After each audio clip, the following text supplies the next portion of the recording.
अस्सलामु अलैकुम वरहमतुल्लाहि वबरकातुहू। मेरे प्यारे दोस्तों, उम्मीद है कि आप सब खैरियत से होंगे।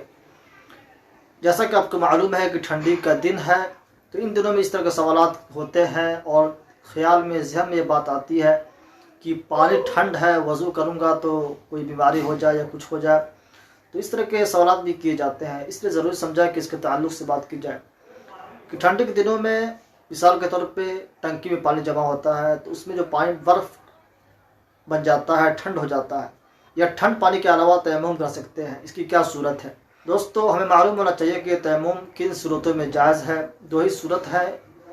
एक, अगर पानी इतना ठंड है, आपको ख़दशा है, आपको अंदेशा है कि पानी यूज़ करूँगा, इस्तेमाल करूँगा तो बॉडी का कोई उज़्व, कोई हिस्सा, कोई पार्ट सल हो जाएगा, बेकार हो जाएगा, यानी आपको मर्ज़ लाहिक होने का इम्कान हो, गालिब गुमान हो, तब ऐसी सूरत में आप पानी इस्तेमाल न करके आप तयम्मुम करें। ये पहली सूरत हुई। दूसरी सूरत, तयम्मुम आप उस वक्त कर सकते हैं जब आपके इर्द गिर्द, आपके चारों तरफ तकरीबन 2 मील के अंदर पानी ना हो, यानी 2 मील के बाहर के बाद ही पानी हो। अगर आपके पास 2 मील के अंदर पानी मुहैया है, 2 मील के अंदर पानी मौजूद है, तब आपके लिए ज़रूरी है कि आप पानी तक पहुँचे, उस पानी का यूज़ करें, इस्तेमाल करें, उससे वज़ू करें।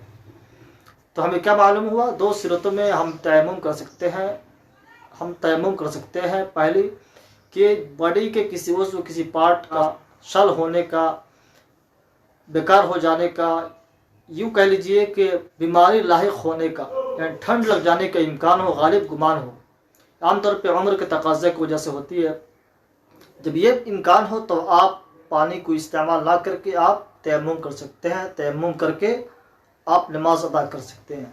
ठंडी का मौसम है, ठंडी का दिन है, ऐसी सूरत में जवान तो भाई खून में जोश है, खून गर्म है, लेकिन जो आम तौर पे जो सिन-ए-दराज यानी बुढ़ापे के उम्र तक पहुंच जाते हैं, उनके लिए ये चीज़ है कि इम्कान है कि पानी का इस्तेमाल करने से सूरत में आप पानी का इस्तेमाल ना करके आप तयम्मुम करें। अल्लाह ताला से दुआ है कि अल्लाह तबारक व तआला हमें अमल करने की तौफीक अता फरमाए।